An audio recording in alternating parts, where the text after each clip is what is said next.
പിശാചിനാൽ വശീകരിക്കപ്പെട്ട് പാപത്തിൽ വീണുപോയ ആദവും ഹവ്വയും ഒരുമിച്ചെടുത്ത ആദ്യ തീരുമാനമാണ് ദൈവത്തിൽ നിന്നും മറഞ്ഞിരിക്കുക എന്നത്, ദൈവത്തിന്റെ സന്നിധിയിൽ നിന്നും ഓടി ഒളിക്കുക എന്നത്. ദൈവവചനത്തോടും പ്രാർത്ഥനയോടും ഒരു വിരക്തി നമ്മുടെ ജീവിതത്തിൽ തോന്നുന്നുണ്ട് എങ്കിൽ മരത്തിന് പുറകിൽ ഒളിച്ചിരിക്കുന്ന ആദവും ഹവ്വയിൽ നിന്നും നാമും വ്യത്യസ്തരല്ല.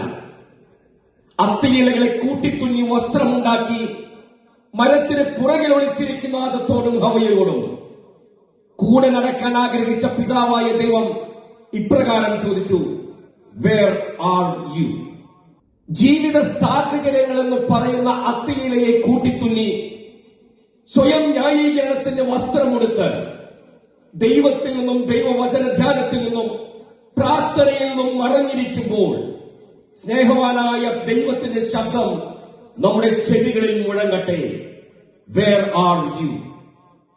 നമ്മോട് കൂടെ നടക്കാൻ, നമ്മോട് കൂടെ വസിക്കാൻ, കരം പിടിച്ച് നമ്മെ അനുഗ്രഹത്തിലേക്ക് നയിക്കാൻ പിതാവായ ദൈവം ആഗ്രഹിക്കുന്നു എങ്കിൽ why are we delayed to respond to his call?